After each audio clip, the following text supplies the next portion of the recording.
You expect history's greatest figures to leave us with some final, profound wisdom. What we actually got was a murderer making a pun about French fries, a genius complaining about ugly wallpaper, and an emperor who thought he was becoming a god. This is a countdown of the 33 most bizarre, hilariously dumb, and shockingly real final statements in history. Let's get weird. 1. Let's begin our journey in the grim setting of Oklahoma State Penitentiary in 1966. Convicted murderer James French was about to be executed via the electric chair. In these final moments, most people are consumed by fear, regret, or prayers. James French, however, was consumed by an opportunity for the darkest punchline in history. As reporters watched, he coolly turned to one and delivered his masterpiece. How's this for a headline for tomorrow's paper? French fries. The sheer, calculated audacity is mind-blowing. In his last act on Earth, he chose not to seek peace, but to deliver a perfect, morbid pun that linked his name, his method of execution, and a fast food side dish. He seized control of his own death narrative, ensuring he'd be remembered as a wisecracking villain rather than just another forgotten criminal. 2. Now, from a prison to a depressing Parisian hotel room in 1900. Here, the legendary writer and wit Oscar Wilde lay dying.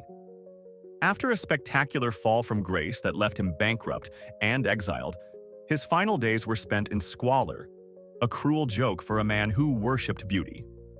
Surrounded by friends in a room with hideously tacky wallpaper, Wilde proved his spirit was unbroken. Surveying the gaudy floral patterns that offended his very soul, he uttered his final, magnificent critique.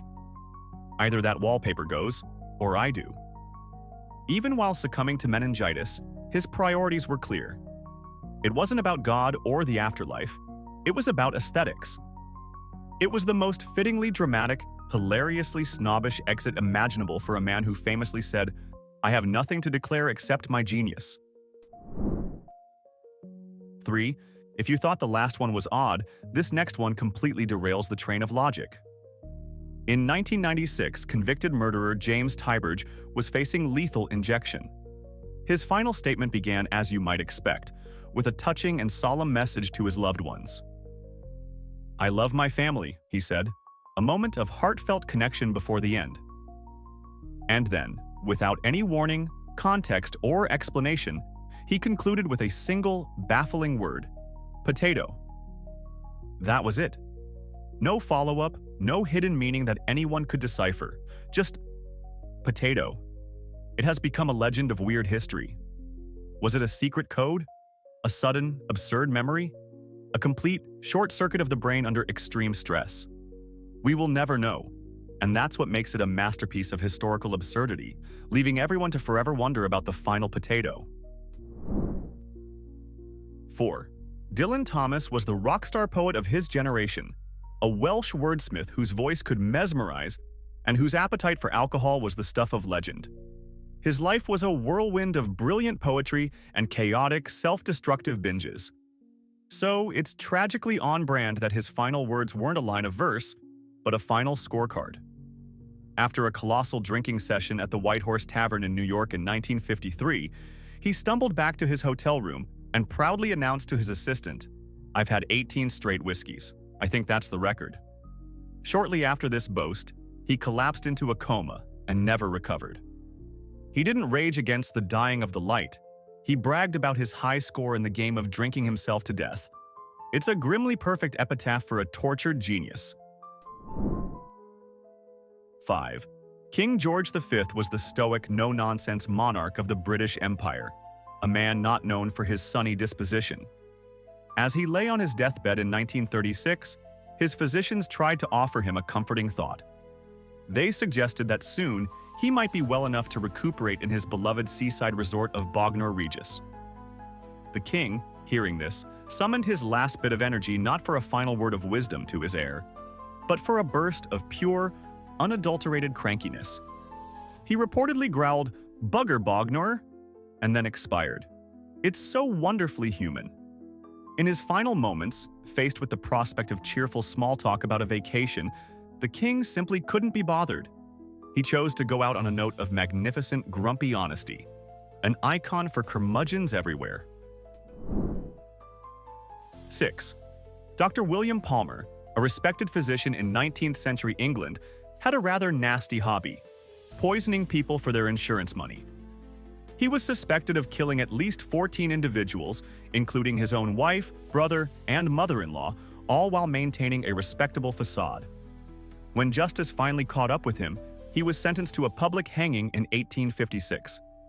As he stood on the gallows, the crowd hushed, likely expecting a confession or a plea to God. Instead, Palmer, the clinical man of science, examined the trapdoor beneath his feet, turned to the executioner, and asked with what seemed like genuine professional curiosity, "Are you sure it's safe?" The irony is almost too perfect. A man who built his life on deception and deadly substances spent his last breath questioning the safety standards of his own execution. 7. Mata Hari lived her life as a carefully constructed fantasy. Born in the Netherlands, she reinvented herself as an exotic dancer from the East, captivating audiences and seducing powerful men across Europe.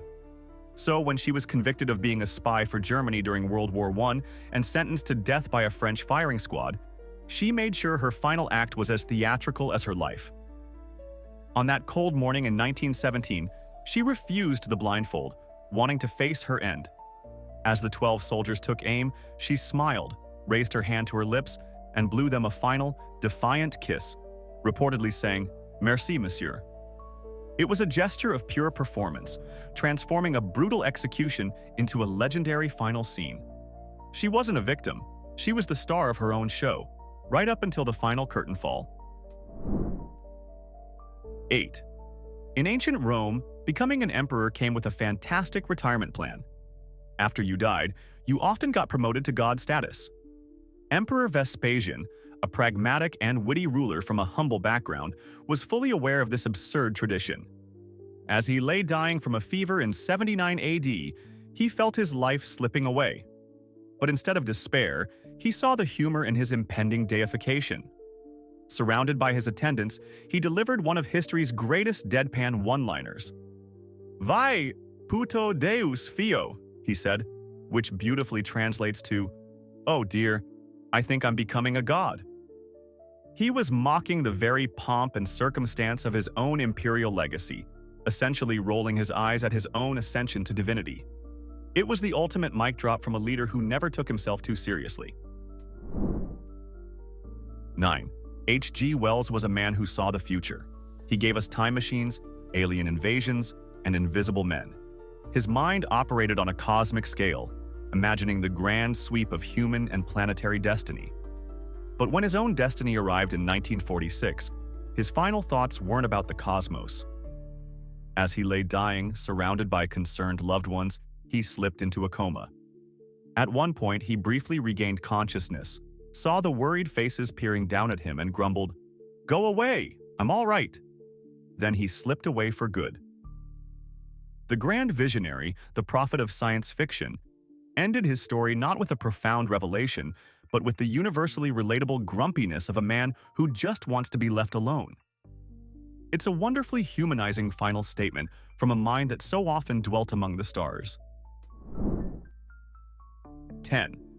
Wilson Mizner was a true American character, a playwright, a Hollywood screenwriter, a con artist, a gambler, and an all-around scoundrel who lived life like it was a game to be won.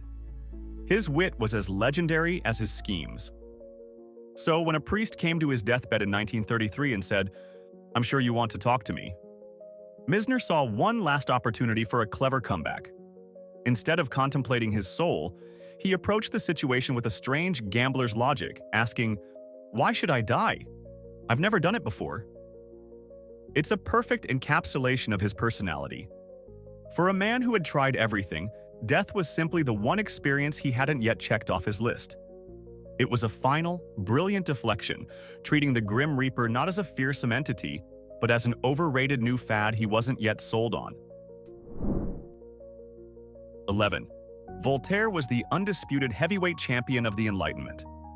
For decades, the French philosopher and writer used his razor-sharp intellect to attack the hypocrisy of the church and the tyranny of the state. He was a professional provocateur. Naturally, on his deathbed in 1778, a priest made a last-ditch effort to save his soul, urging him to renounce Satan. Voltaire, ever the strategist, considered the proposal not as a spiritual matter, but as a diplomatic one. His legendary reply was a masterclass in witty pragmatism. Now is no time for making new enemies. In one perfect sentence, he dodged the priest's demand while simultaneously delivering a subtle jab. Why risk offending a powerful figure just in case? It was the ultimate final move from a man who played chess with ideas his entire life. 12. History is filled with ironic last words, but few can match the sheer, tragic perfection of Union General John Sedgwick's exit. During the Battle of Spotsylvania in the American Civil War, Sedgwick was directing his troops, who were instinctively ducking for cover from distant Confederate sharpshooters. Annoyed by their caution, he stood tall and chided them, trying to build their courage. "What? Men? Dodging this way for single bullets? What will you do when they open fire along the whole line?" he scoffed. To drive the point home, he declared with absolute confidence, "They couldn't hit an elephant at this distance." Seconds later, a sniper's bullet struck him just below the eye, killing him instantly. It was a brutal, instantaneous fact-check from the universe, cementing his final words as the ultimate punchline in the dark comedy of war. 13. Jack Daniel didn't just make whiskey, he was whiskey. His name is synonymous with the Tennessee spirit he perfected, and his death story is as unique as his product. He died in 1911 from a blood infection that started in his toe, which he injured years earlier after angrily kicking a safe he couldn't remember the combination to. Talk about a slow burn. As he lay on his deathbed, succumbing to the bizarre injury, his final request was simple, poetic, and perfectly on brand. He turned to those gathered around him and said, "One last drink, please." It's the kind of exit a marketing team dreams of writing. Whether it was a plea for comfort or a final salute to his life's work, it was the most fitting farewell imaginable for the man who built a global empire one bottle at a time. 14. Anton Chekhov, the Russian master of the short story and play, was a doctor by trade, so he knew exactly what was happening as tuberculosis consumed him in a German spa town. His final moments were a scene of quiet, poignant elegance that could have come from one of his own plays. His doctor, following a local custom, offered him a glass of champagne, saying that it was the end. Chekhov, with a faint smile, took the glass and observed, "It's been a long time since I've had champagne." He then calmly drank the entire glass, lay back down on his side, and quietly passed away. There was no struggle, no grand pronouncement, just a simple, melancholic observation and one final taste of life's finer pleasures. It was a beautifully understated and deeply literary way to write his own final scene. 15. Richard Feynman was more than just a Nobel Prize-winning physicist. He was a man driven by an insatiable, almost childlike curiosity about how the world worked. He saw the universe as a fascinating puzzle. So when he was dying of cancer in 1988, he approached his own mortality with the same analytical and slightly detached mindset. He wasn't afraid of the unknown, but he was deeply offended by the idea of inefficiency and repetition. His final recorded words were a perfect reflection of this. "I'd hate to die twice. It's so boring." It's a stunningly unique perspective.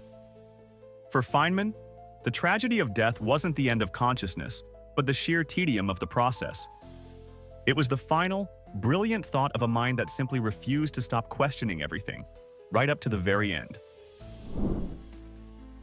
16. Harry Breaker. Morant was an Australian horseman, poet, and soldier who became a controversial figure during the Second Boer War.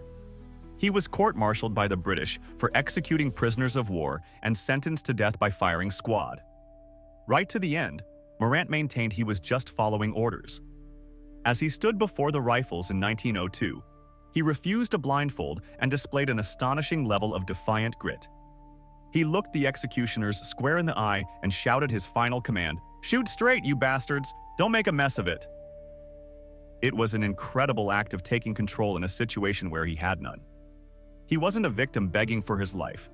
He was a soldier critiquing the professionalism of his own executioners. It's a raw, powerful, and utterly unforgettable exit. 17. Nostradamus, the 16th century French astrologer and physician, built his entire legacy on making spooky, cryptic, and often disturbingly accurate predictions about the future. He was the world's most famous prophet. So it's only fitting that his final prophecy was about himself, and it was his most precise and accurate one of all. One evening in 1566, after his work was done, he told his secretary, "You will not find me alive at sunrise." It was a simple, factual statement, delivered with the calm certainty of a man who had seen the script. The next morning, he was found dead, exactly as he had foretold. There was no drama, no spectacle, just a final, chillingly accurate prediction that served as the perfect, self-authored epitaph for a life spent gazing into the unknown. He didn't just predict the future.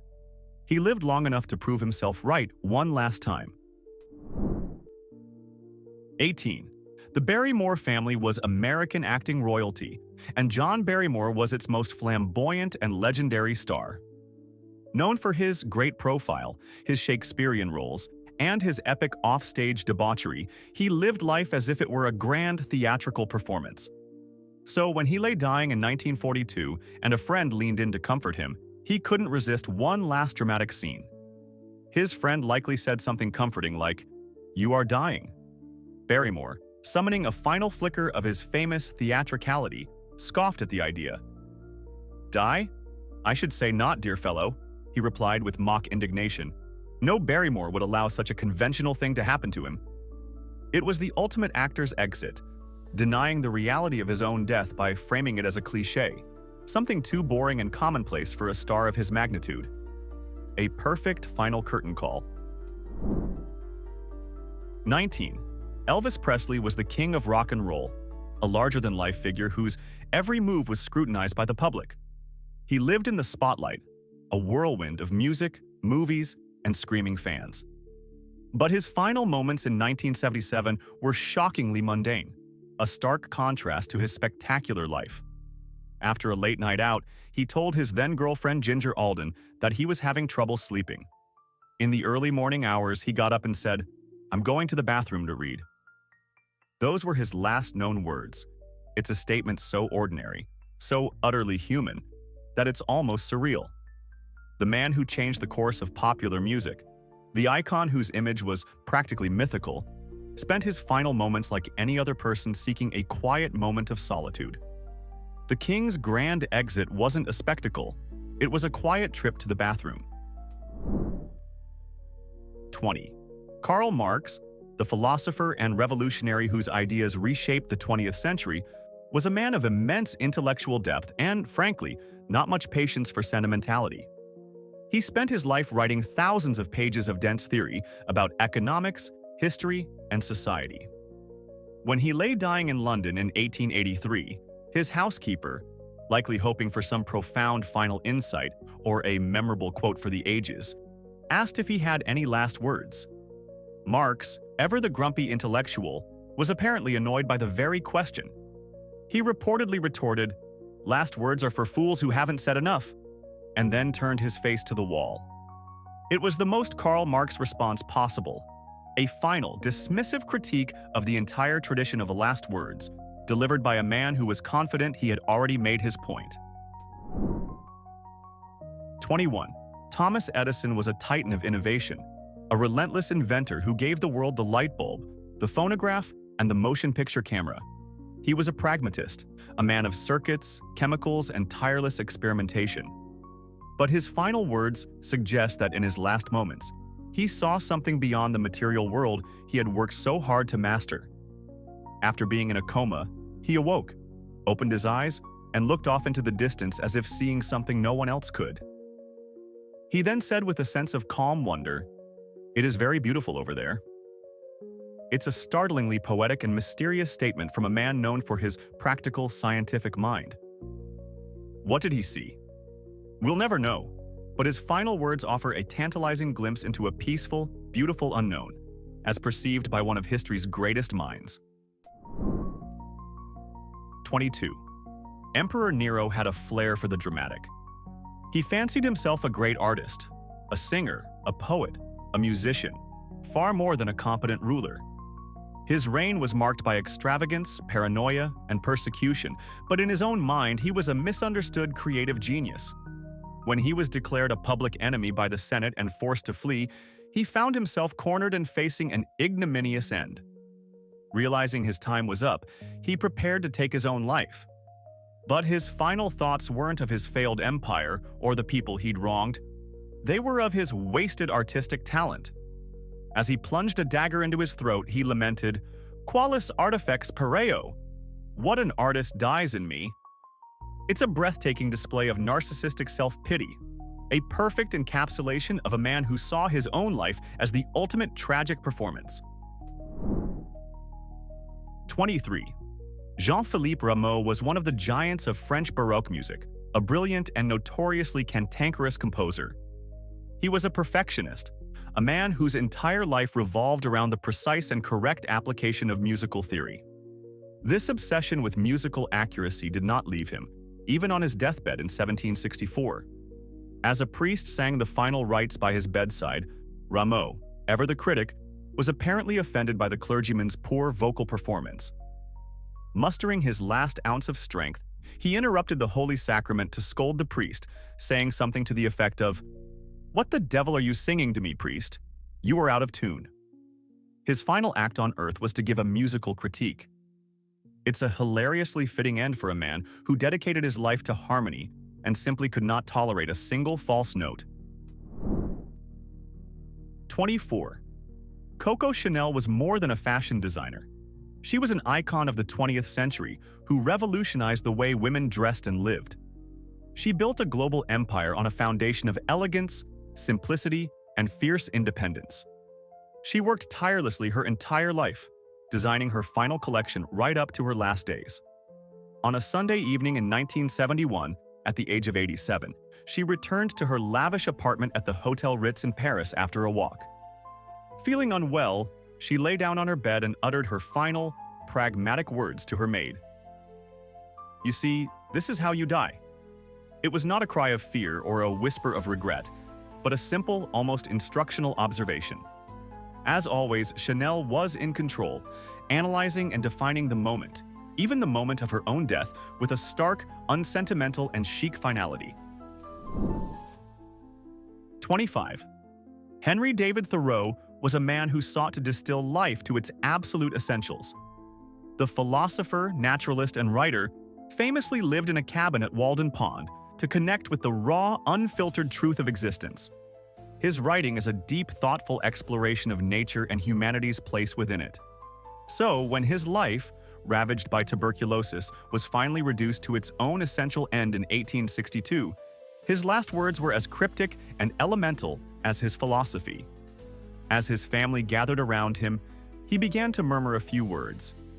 His Aunt Louisa later recorded his final, fragmented utterances as, "Moose, Indian, that was it." Two powerful, archetypal images of the American wilderness. Was he hallucinating a final vision of the untamed world he so loved? Or was he offering one last poetic summary of his core beliefs? We'll never know, but the words hang in the air. A perfect, ruggedly minimalist poem to end a remarkable life. 26. Steve Jobs was a visionary who reshaped modern life. He was a master of presentation, a relentless perfectionist who obsessed over every curve and every pixel. He spent his life creating tools that were not just functional, but beautiful and intuitive.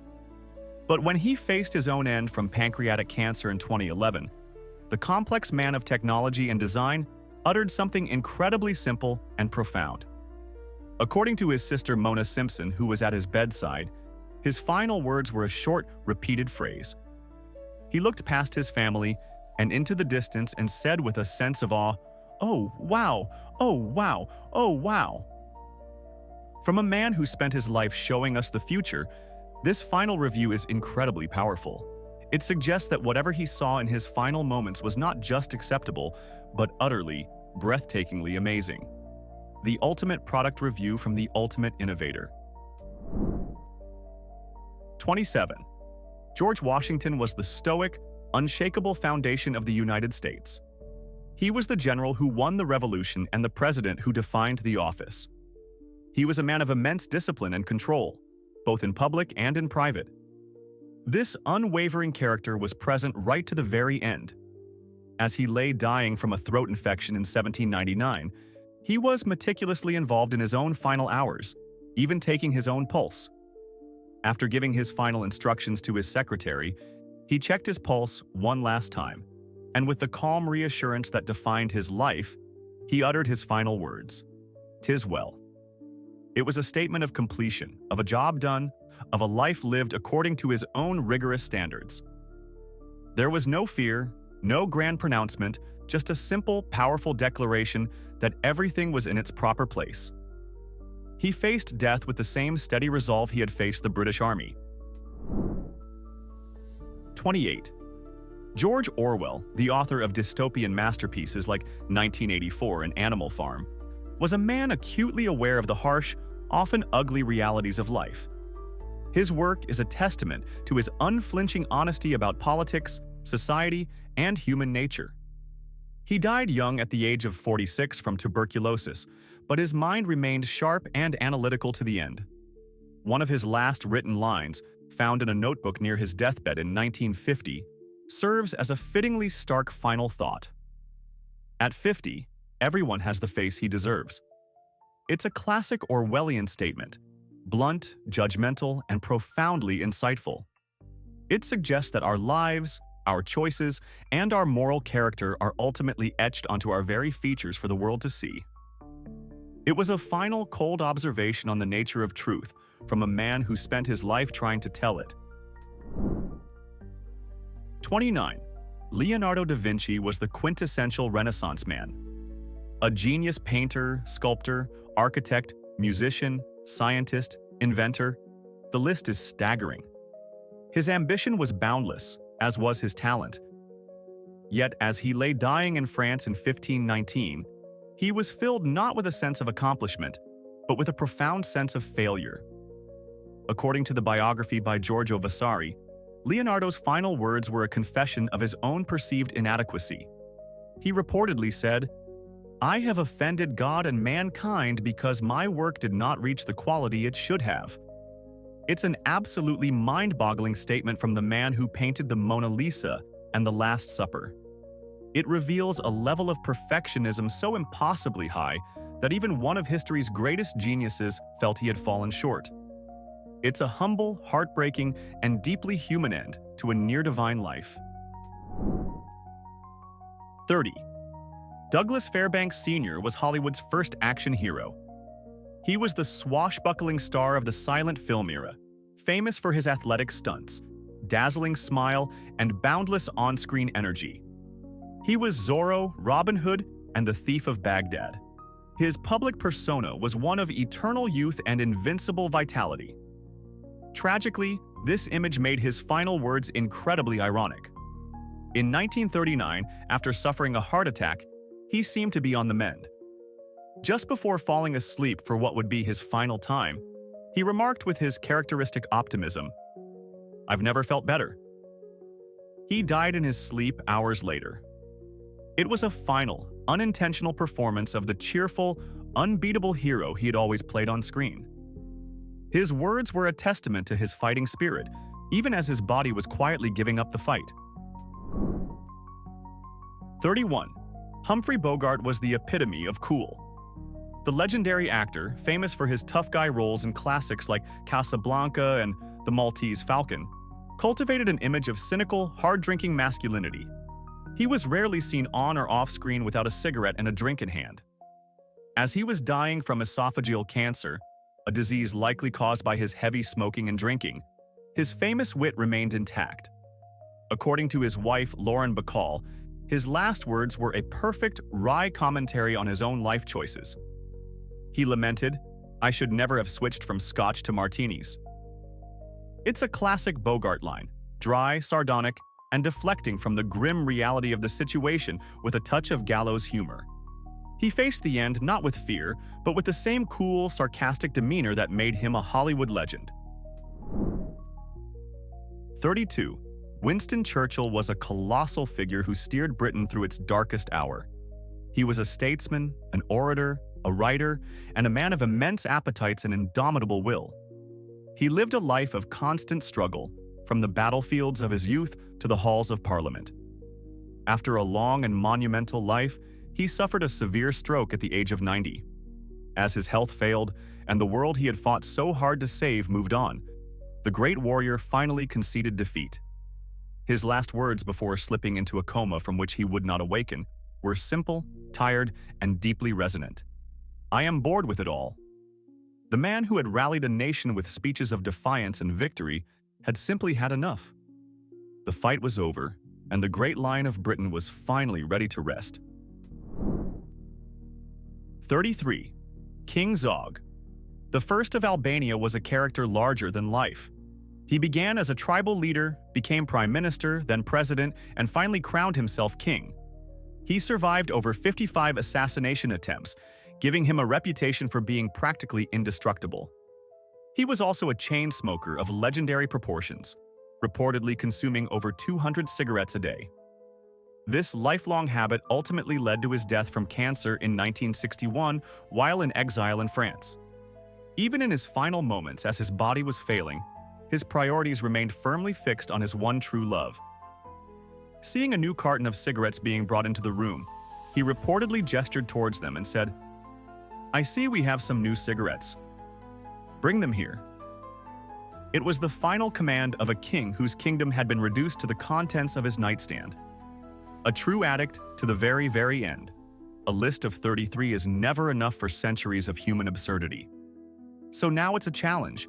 Scour the history books. What is the one legendary last word, the dumbest, the weirdest, the most unexpectedly hilarious, that we criminally overlooked? The comments are now open for the ultimate historical showdown. Drop your best find below, and while you're at it, hit like and subscribe for more deep dives into historical madness.